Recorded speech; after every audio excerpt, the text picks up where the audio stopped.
सियासी पार्टियों के बीच कोई फॉर्मूला निकलेगा। आपको बता दें कि महाराष्ट्र में 15 अक्टूबर को विधानसभा चुनाव होना है और नतीजे 19 अक्टूबर को आएंगे। वो हमारे सहयोगी हैं, अटूट संबंध रहा है। 25 साल से युति चलती आ रही है कि इस पर या उस पर, लेकिन आज तक तो इस पर ही रहा है, उस पर हुआ नहीं है। मिलकर चुनाव लड़े हैं, उसी तरह आने वाले विधानसभा को भी हम लोग मिलकर लड़ेंगे।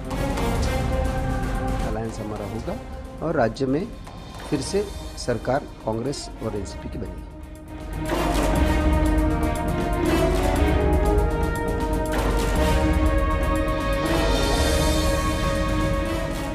जी हां, गठबंधन में गांठ। महाराष्ट्र में 25 सालों से चला आ रहा बीजेपी शिवसेना गठबंधन विधानसभा चुनाव से ऐन पहले संकट के दौर से गुजर रहा है। 288 सीटों वाली महाराष्ट्र विधानसभा की आधी सीटों पर बीजेपी चुनाव लड़ना चाहती है, लेकिन शिवसेना पुराने फॉर्मूले पर अड़ी है। मुद्दा जीत के बाद गठबंधन की ओर से मुख्यमंत्री पद को लेकर भी है। गठबंधन में गांठ, सीटों के बंटवारे पर तनातनी। महाराष्ट्र विधानसभा चुनाव का बिगुल बजते ही बीजेपी शिवसेना महायुति पर संकट मंडराने लगा है।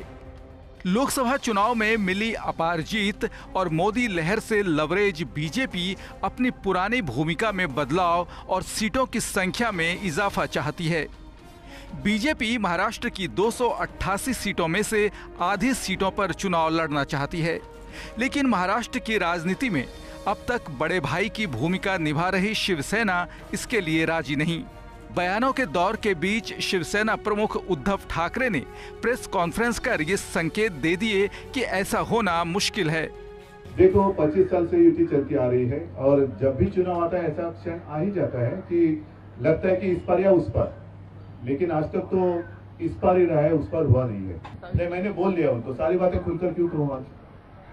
जब जो कुछ हो जाएगा सबके सामने आ जाएगा। वहीं गठबंधन में तनातनी की खबरों के बीच इस मसले को सुलझाने के लिए बीजेपी महासचिव राजीव प्रताप रूडी को जिम्मेदारी सौंपी गई है, लेकिन बीजेपी बराबरी के फॉर्मूले पर ही फोकस कर रही है।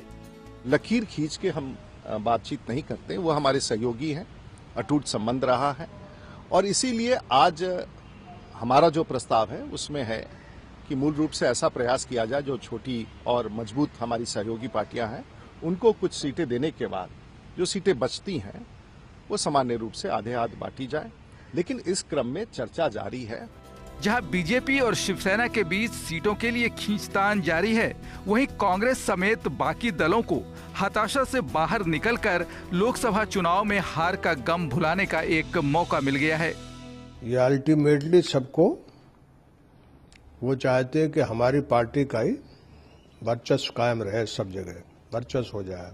और उनके अध्यक्ष ने भी अनाउंस किया है कि अब दिल्ली के बाद बारी सूबों की है। उन्हें झगड़ा करने की जरूरत नहीं है। सरकार बनेगी तभी तो मुख्यमंत्री बनेगा। महाराष्ट्र के अंदर कांग्रेस की सरकार बनेगी और वो एक ऐसी चीज के लिए झगड़ा कर रहे हैं जो उनको मिलने ही वाली नहीं है। दरअसल एक कार्यक्रम में उद्धव ठाकरे ने जहां खुद को भावी मुख्यमंत्री के रूप में पेश किया था, वहीं इशारों ही इशारों में बीजेपी की मोदी लहर स्लोगन पर तंज भी कसा था। हालांकि इन सभी कवायदों को सीट समझौता के लिए दबाव की राजनीति से जोड़ा गया और बीजेपी खेमे में इससे नाराजगी के साथ ही बेचैनी भी बढ़ी। महाराष्ट्र में बीजेपी शिवसेना गठबंधन की जीत की काफी उम्मीदें हैं, लेकिन फिलहाल 25 सालों से चला आ रहा ये गठबंधन मुश्किल दौर से गुजर रहा है। संतोष तिवारी, P7 न्यूज, मुंबई। और बीजेपी शिवसेना गठबंधन को लेकर तमाम राजनीतिक दलों के नेताओं का क्या कुछ कहना है, ये आपको दिखाते हैं। हमारी जो महाराष्ट्र की लीडरशिप है वो वहाँ पर डिस्कस कर रही है, चर्चा हो रही है, बातचीत हो रही है दोनों पार्टियों के बीच में, और हमें नहीं लगता कि किसी तरह का ये नकारात्मक इसको किसी रूप में देखना चाहिए। बातचीत हो रही है, बातचीत होने के बाद जब पूरा बातचीत खत्म हो जाएगी तो निश्चित तौर से आपको सकारात्मक संदेश मिलेगा। इसलिए अभी उस पर कोई और टिप्पणी की जाए, किसी तरह के और बयान दिए जाएं, वो ठीक नहीं है। चर्चा होती रहती है, बात होती रहती है, तो इस तरह के बयान आते रहते हैं। इसलिए इसको कोई बहुत हम ऐसा नहीं मानते कि ये कोई बहुत नकारात्मक है और इसकी वजह से पूरा के पूरा गठबंधन टूट रहा है। आपको जो है वो हमें लगता है कि सारी चीजें ठीक होनी चाहिए। बीजेपी जब उनको बहुमत मिल गया यहाँ, तो वो देश में चाहेंगे कि सूबों में भी ये दोहराया जाए, और इस लिहाज से वो ये चाहे वो हरियाणा हो, चाहे वो आपका उनके अलाई जो है वो शिवसेना हो, ये अल्टीमेटली सबको वो चाहते हैं कि हमारी पार्टी का ही वर्चस्व कायम रहे, सब जगह वर्चस्व हो जाए। और उनके अध्यक्ष ने भी अनाउंस किया है कि अब दिल्ली के बाद बारी सूबों की है। जिस तरीके से शिवसेना बीजेपी मुख्यमंत्री के पद के लिए एक अरसे से लड़ रही है, ऐसा लग रहा है कि बच्चा पैदा होने से पहले ही ये खिलौना खरीदने में लग गया। अभी पता भी नहीं कि सरकार आएगी कि नहीं, और हो सकता है सरकार ना आए इनकी, और इस प्रकार की हरकत करेंगे तो निश्चित तौर पे नहीं आने वाली। और ऐसे में मुझे बहुत तरस आता है, मुझे दया आती है शिवसेना भारतीय जनता पार्टी के बीच सीटों के नाम पे या मुख्यमंत्री पद के नाम पे जिस प्रकार का सिर्फ फुटबॉल चल रहा है। दोनों एक थैली के चट्टे बट्टे, एक सिक्के के दो पहलू हैं। एक कभी अलग नहीं होंगे, लड़ेंगे फिर एक साथ रहेंगे, क्योंकि जानते हैं कि अलग हुए नहीं, ये हार जाएंगे बुरी तरीके से। तो इसको हम लोग बहुत गंभीरता से नहीं ले रहे। जब दो दल मिलकर के चुनाव लड़ते हैं और पुराने साथी हैं, तो बहुत सारे विषयों पर वार्ता होती है, और वो लकीर खींच के हम बातचीत नहीं करते। वो हमारे सहयोगी हैं, अटूट संबंध रहा है, और इसीलिए आज हमारा जो प्रस्ताव है उसमें है कि मूल रूप से ऐसा प्रयास किया जाए जो छोटी और मजबूत हमारी सहयोगी पार्टियां हैं उनको कुछ सीटें देने के बाद जो सीटें बचती हैं वो सामान्य रूप से आधे हाथ बांटी जाए। लेकिन इस क्रम में चर्चा जारी है। ये बदली सी शिवसेना है, इसमें दूर दूर तक बाला साहब ठाकरे का वो स्वाभिमानी मराठी आदमी के हित की बात दिखती नहीं है।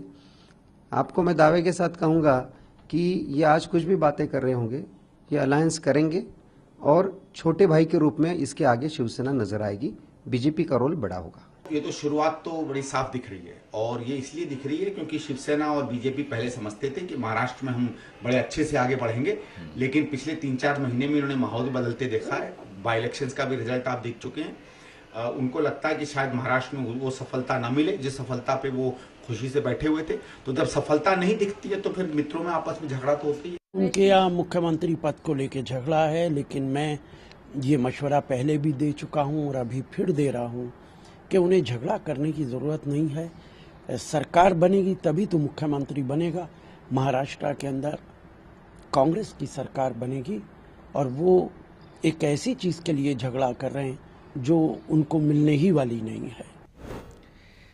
चलिए, राजनीतिक कटाक्ष है, इस कटाक्ष को जरा बखूबी समझने की भी कोशिश कीजिए। जरूरी भी है कि जिस सियासी माहौल की खेमाबंदी हो रही है उस खेमाबंदी में कम से कम ये जताया जाए, ये बताया जाए और किसी भी तरह इस बात का भरोसा जताया जाए कि सब कुछ विरोधियों में ठीक नहीं है, और इसका एहसास इसलिए कराया जाता है ताकि ये खेमा कम से कम बुलंद रहे। लेकिन वाकई क्या 25 सालों की ये पुरानी दोस्ती अब टूट जाएगी, या फिर वाकई जिस पशुपेश की स्थिति है वहां पर मान मनोवल का दौर चलेगा, एक दूसरे को मनाने के लिए लोग आगे आएंगे, और जिस पैतरे के साथ अब शिवसेना आगे आना चाहती है, बीजेपी उसे बताना चाहती है, यहां पे बीच का रास्ता निकलेगा। बहुत ही दिलचस्प पहलू है, इस पे हम और फोकस करेंगे। लेकिन फैजान खान का रुख कर रहे हैं, हमारे संवाददाता है मुंबई से जुड़ रहे हैं। फैजान, क्या कुछ तस्वीर, क्या कुछ सूरत हाल कम से कम अब नजर आ रहा है? क्या वाकई दोस्ती में दरार पड़ती दिख रही है, या फिर एक रास्ता निकलता दिख रहा है?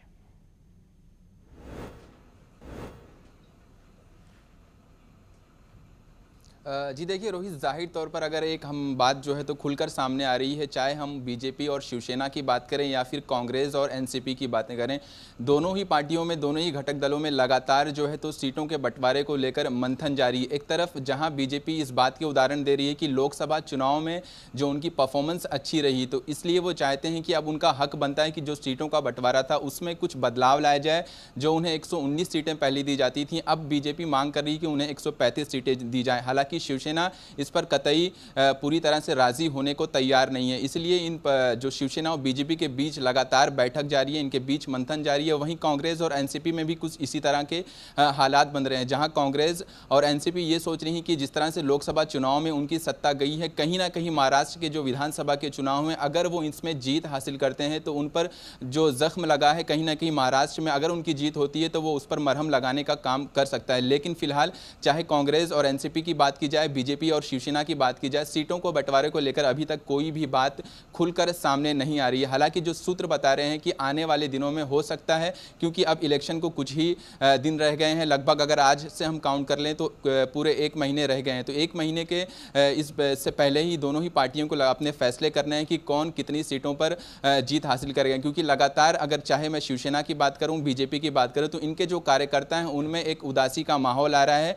क्योंकि जिस तरह की लोकसभा चुनाव में उनकी जीत रही, अगर पार्टियों में इस तरह का विवाद नहीं होता तो जाहिर तौर पर यह कहा जा सकता था कि महाराष्ट्र पर भी बीजेपी और शिवसेना का कब्जा हो सकता था। लेकिन जो सीटों के बंटवारे को लेकर इनमें जो लड़ाई छिड़ गई है, उसके कारण कहीं ना कहीं उसके बुरे आसार बीजेपी और शिवसेना को देखने को मिल सकते हैं। थोड़ा सा प्रैक्टिकल फैजान, मुझे लगता है थोड़ा सा प्रैक्टिकल होकर इस पहलू पर फोकस करने की जरूरत है। ये कयास लगाया जा रहा है कि बंटवारा को लेकर कहीं ना कहीं कौतूहल की स्थिति, इस वजह से नुकसान हो रहा है।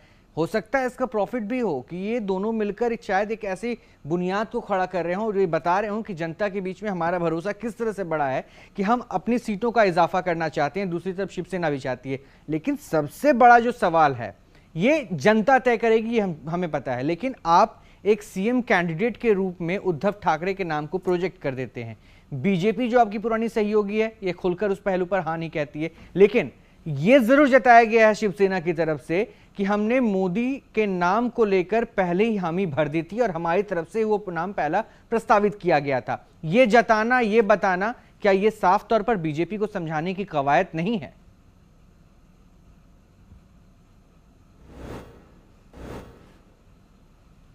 जी देखिए रोहित, जाहिर तौर पर ये बात यहाँ पर समझनी होगी कि जिस तरह से मोदी के नाम पर बीजेपी और शिवसेना ने लोकसभा के चुनाव में जीत हासिल कर ली थी, वहीं कहीं ना कहीं अगर हम महाराष्ट्र के विधानसभा पर देखें तो यहाँ पर नरेंद्र मोदी का नाम उतना ज़्यादा नहीं होगा, क्योंकि यहाँ पर महाराष्ट्र के मुख्यमंत्री के तौर पर किसी और को उन्हें चुनना होगा। तो जाहिर तौर पर ऐसे में शिवसेना ने जब देखा, हालांकि उनमें परंपरा नहीं रही है कि शिवसेना में उनका मुख्यमंत्री या उद्धव ठाकरे बने हो या उनके परिवार से कोई मुख्यमंत्री बना हो, लेकिन इस बार इस पूरे माहौल को देखते हुए जैसे ही उद्धव ठाकरे की बात सामने आई कि वो मुख्यमंत्री बन सकते हैं, सबसे पहले संजय राउत ने इस बात का ऐलान किया था कि उद्धव ठाकरे सामने आए। हालांकि अब उद्धव ठाकरे ने खुद इस बात को मान लिया है कि अगर उन्हें जिम्मेदारी दी जाती है तो वो पीछे नहीं हटेंगे। ऐसे में कहीं ना कहीं बीजेपी ये जानती है कि अगर उद्धव ठाकरे खुद निकलकर सामने आते हैं कि वो मुख्यमंत्री बनना चाहते हैं तो जाहिर तौर पर महाराष्ट्र में उससे बड़ा कोई चेहरा हो नहीं सकता बीजेपी और शिवसेना के लिहाज से अगर हम बात करें। इसीलिए बीजेपी ने अपना पल्ला झाड़ते हुए ये कह दिया कि विधानसभा चुनाव के जब नतीजे आएंगे, जिस पार्टी की सीटें ज्यादा होंगी उनका मुख्यमंत्री होगा। तो जाहिर तौर पर कहीं ना कहीं ये बातें अब घुमाती नजर आ रही हैं, लेकिन अभी तक जो सीटों का बंटवारा नहीं हो पाया, इस पूरे विवाद से जल्द ही बीजेपी और शिवसेना को निकलकर सामने आना होगा, वरना इसका एक बुरा नुकसान भी उन्हें हो सकता है। हाँ, जहां तक आप कह रहे हैं कि फैजान मैं उस पहलू पर एक बार आऊंगा, क्योंकि मुझे और भी इस खबरों से और भी अपडेट लेना है, लेकिन मैं एक सवाल आपसे जानना चाहूंगा। आपने कहा कि मोदी फैक्टर महाराष्ट्र में इतना असरदार विधानसभा चुनाव में नहीं होगा। जरा थोड़ा सा प्रैक्टिकल लेवल पे मुझे समझाइए, क्यों नहीं है? कैसे मोदी के आधार को ना माना जाए, जबकि महाराष्ट्र में एक अच्छी सफलता मिली है? यही एनसीपी और कांग्रेस के गठबंधन को लोकसभा चुनाव में इन्होंने उखाड़ फेंका है। दूसरी तरफ जो सबसे अहम सवाल है, अगर वो इफेक्ट नहीं है तो फिर आधी आधी सीटों के बंटवारे को लेकर बीजेपी क्यों आगे आ गई?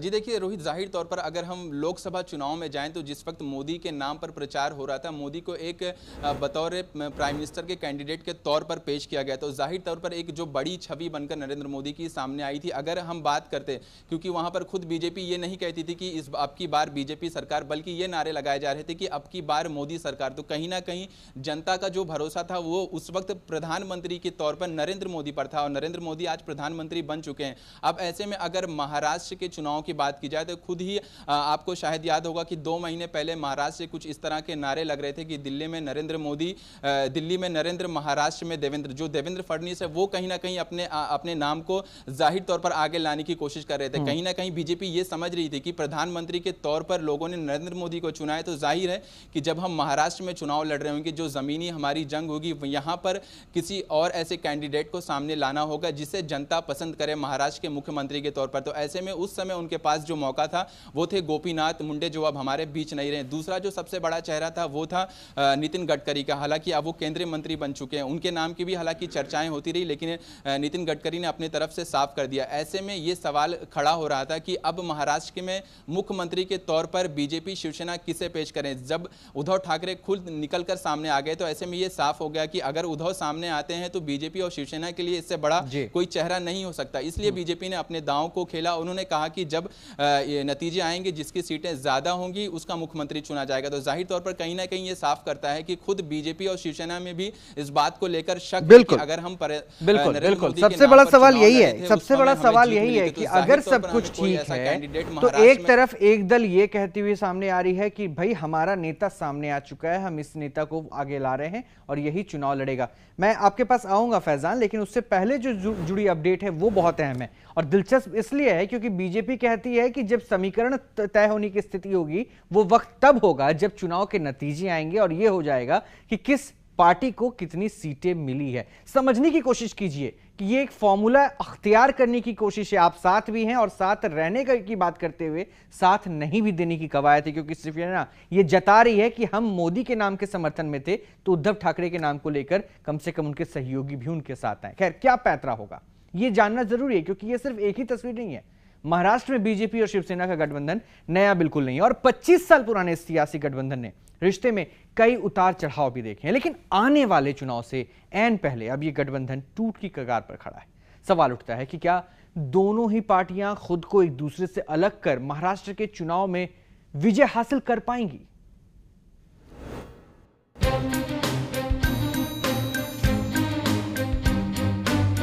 महाराष्ट्र विधानसभा चुनाव से ऐन पहले 25 साल पुराने सहयोगी बीजेपी और शिवसेना के रिश्ते अब टूटने की कगार पर हैं।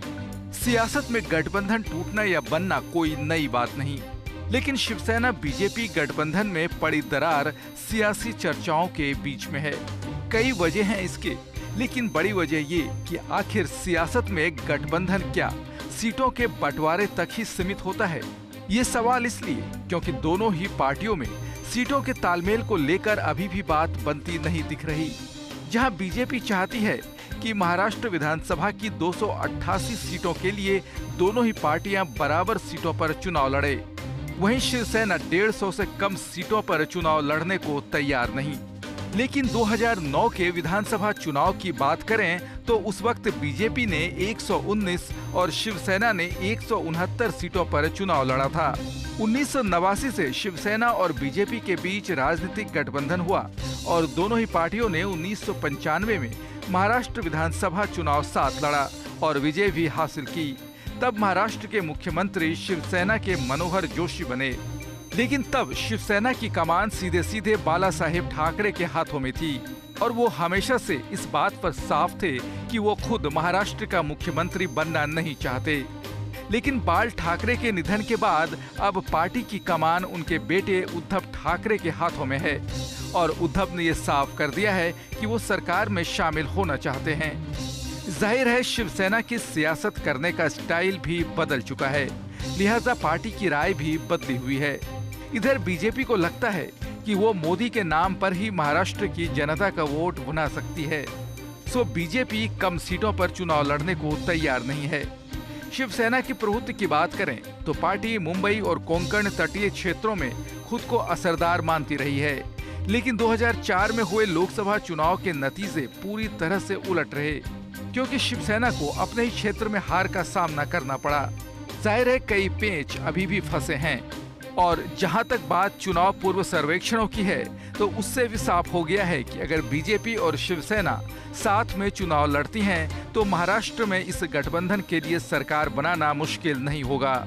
लेकिन दोनों ही पार्टियां अगर अलग अलग चुनाव लड़ती हैं तो किसी भी पार्टी के पास पूर्ण बहुमत पाने की हैसियत नहीं होगी। Bureau report, V7 news. यानी अगर ये दोनों एक दूसरे के साथ रहती हैं तो फायदा होने के आसार ज्यादा हैं, लेकिन अगर सीटों को लेकर मतभेद होता है तो शायद दूरियों का खामियाजा दोनों ही दलों को भुगतना होगा। फिर ऐसी स्थिति क्यों आ रही है? गोपाल शेट्टी है, नेता बीजेपी के, हमारे साथ जुड़े हैं मुंबई से, उनसे बात कर लेते हैं। गोपाल साहब, क्या आखिर चल रहा है? क्यों कैलकुलेशन पूरी तरीके से नहीं बैठ पा रहा है कि सीटों का बंटवारा किस तरह से होगा? अगर मुख्यमंत्री के नाम को शिवसेना कोई प्रोजेक्ट कर रही है तो आप उनके साथ क्यों नहीं आ रहे हैं? देखिए, भारतीय जनता पार्टी की भूमिका बहुत स्पष्ट है। हम देश हित में काम करते हैं और हम महाराष्ट्र में महाराष्ट्र के हित में काम करते हैं और हमारे लिए पार्टी से बड़ी महाराष्ट्र है। महाराष्ट्र और महाराष्ट्र के लोगों का कल्याण करना है। लेकिन ऐसे समय पर स्वाभिमान भी कोई चीज होती है। शिवसेना के लिए भी अपनी स्वाभिमान अपनी जगह पर है, भारतीय जनता पार्टी के लिए भी अपनी स्वाभिमान अपनी जगह पर है। हम चाहते हैं कि भारतीय जनता पार्टी शिवसेना दोनों मिलकर महाराष्ट्र में सत्ता स्थापित करे और महाराष्ट्र का मुख्यमंत्री कौन होगा ये दोनों पार्टी मिलकर तय करेगी। ये हमने हमारी पार्टी ने बहुत पहले से स्पष्ट कर दिया है और हमारी भूमिका यही है आगे भी।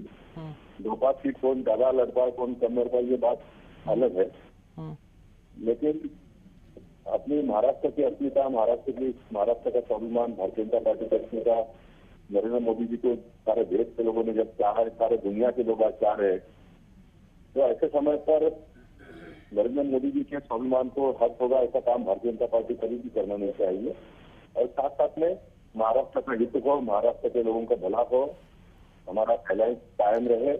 अरे ये सिर्फ आपकी बात नहीं हो रही गोपाल साहब, ये तो आप एक तर्क दे रहे हैं, ये तो आप एक तर्क दे रहे हैं कि हितों की बात हम बीजेपी करते हैं। मैं बीजेपी के हित की बात कर रहा हूं, मैं तो आपके गठबंधन के हित की बात कर रहा हूं। आप मुझे ये समझाइए ना कि गठबंधन तो भाई आपकी पुरानी है और जनता आपके गठबंधन को वोट देती है, और गठबंधन में अगर ठीक नहीं है तो जनता तक आप किस हित की बात करेंगे? गठबंधन बरकरार रहे इसके लिए हर संभव प्रयास हम अंतिम क्षण तक करेंगे। क्या प्रयास आपके तरफ से हुआ? आपने सीटों का आंकड़ा बढ़ा दिया, मुख्यमंत्री का नाम अगर शिवसेना कह रही है तो आप उसको नहीं मान रहे हैं, तो प्रयास क्या हो? मैं वही जानना चाह रहा हूं। नहीं, हम नहीं मान रहे, ऐसा नहीं है। हमने पहले से ही कहा है कि मुख्यमंत्री दोनों पार्टी के लोग मिलकर तय करेंगे। तो शिवसेना ने क्यों फिर आगे नाम कर दिया? क्या ये सवाल अब उठाएंगे आप कि शिवसेना ने फिर उद्धव ठाकरे का नाम क्यों आगे कर दिया? देखिए, शिवसेना के लोग उद्धव जी का नाम आगे कर रहे हैं, भारतीय जनता पार्टी के लोग और किसी का नाम तय कर रहे हैं अपने अपने ढंग पर, बराबर। लेकिन तय करने का काम तो दोनों पार्टी के नेताओं का है और हमारी पार्टी का भूमिका यही तो बात है, यही तो बात है गोपाल साहब। मैं यही तो कह रहा हूं कि आप दोनों के बीच में सारी बातें ठीक नहीं चल रही है। अगर ऐसा होता तो शायद एक नाम को अगर आप अनाउंस कर रहे होते तो म्यूचुअली अंडरस्टैंडिंग के साथ वो नाम आप फोकस करते। नहीं तो वही हमारा कहना ये है ना कि दोनों जो नाम तय करना है वो दोनों मिलकर तय करें और फिर घोषित करें। हमारी पार्टी की भूमिका यही है पहले दिन से। चलिए, शुक्रिया गोपाल साहब बात करने के लिए, हमसे जुड़ने के लिए। गोपाल शेट्टी सांसद है बीजेपी के और उन्होंने साफ तौर पे कहा है कि गठबंधन की कोशिश होती है, मर्यादा होता है, उसे पूरी तरीके से अनुसरण करने की कोशिश में बीजेपी है और जनता के हितों का ख्याल रखेगी। लेकिन सवाल यह भी है कि जनता जो महाराष्ट्र की है वो बीजेपी शिवसेना गठबंधन के साथ होती थी। अगर ये अकेले अकेले हैं तो क्या वाकई जनता इन पर एतबार करेगी और क्या अकेले ये खुद अपने दम पर सत्ता तक पहुंच जाएंगे? ये भी देखना दिलचस्प है। लेकिन दूसरी तस्वीर भी है, कांग्रेस और एनसीपी में भी गठबंधन को लेकर जोर आजमाइश चल रही है और 35 सीटों के बीच अटा ही है। और दूसरी तरफ यह भी होगा कि अगला चेहरा कौन होने वाला है। जी हां, गठबंधन में गांठ की ये पूरी दास्तां है, क्योंकि एक तरफ बीजेपी और शिवसेना के गठबंधन को लेकर असमंजस है तो दूसरी तरफ कांग्रेस और एनसीपी खेमे में भी सब कुछ ठीक नहीं चल रहा है। दोनों ही पार्टियों के बीच सीटों के तालमेल को लेकर बात नहीं बन पाई। महाराष्ट्र में सियासी महाभारत, सीट बंटवारे पर चिक चिक, कांग्रेस एनसीपी में मतभेद। महाराष्ट्र के सियासी रण में तमाम दल तैयारियों में जुट गए हैं, लेकिन गठबंधन को लेकर अभी तक किसी भी दल की खिचड़ी पकती नजर नहीं आ रही। शिवसेना बीजेपी में बात अभी तक बनी नहीं है और इधर कांग्रेस और एनसीपी में सीटों को लेकर मतभेद जग जाहिर हो गया है।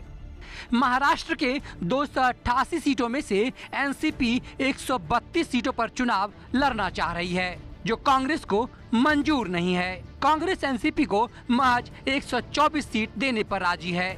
ऐसे में अगले महीने होने वाले चुनाव के लिए दोनों ही दल अपने अपने सियासी दांव को चल नहीं पा रहे।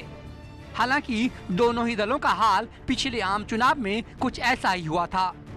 इसकी उम्मीद पूरी है कि शायद ही कांग्रेस या एनसीपी चुनाव में अकेले उतरने का जोखिम उठा पाए।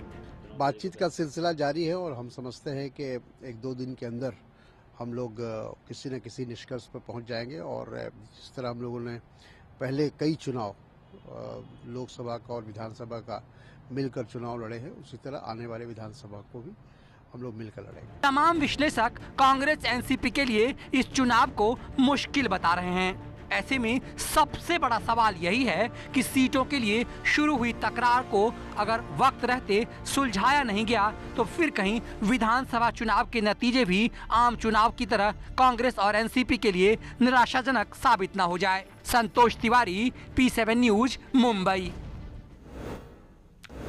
इस गठबंधन में गांठ के लब्बू लुआब को तो जरा देखिए, कितनी दिलचस्प तस्वीर ये पेश कर देती है कि एक तरफ ये कहते हैं कि हम साथ साथ हैं और दूसरी तरफ आधार नहीं है कि किस बात को लेकर ये साथ हैं। सीटों का बंटवारा आप कर नहीं सकते, सामने कौन सा नेता खड़ा करें ये आप समझ नहीं सकते, लेकिन तस्वीर ऐसी है कि जनता के सामने पशोपेश की स्थिति जरूर कम से कम ये बना सकते हैं और ये बताते हैं कि हम साथ साथ हैं। फिर से वही आधार, क्या वाकई ये साथ है या जनता के साथ रहने की बात तो करते हैं लेकिन अपनी स्थिति को क्लियर नहीं कर पा रहे हैं, साफ नहीं कर पा रहे हैं, बता नहीं पा रहे हैं, जता नहीं पा रहे हैं। खैर, तस्वीर क्या होगी, क्यों होगी, कैसे होगी, इस पे निगाहें तो हमारी होगी, लेकिन ये पैतरा कब तक चलेगा और इस चुनावी अखाड़े में कौन किसके साथ आएगा ये जरूर हम आप तक पहुंचाते रहेंगे। फिलहाल फैजान, आपका बहुत बहुत शुक्रिया हमारे साथ जुड़ने के लिए। खास पेशकश में भी लेते हैं, बने रहे आपकी 7 न्यूज के साथ।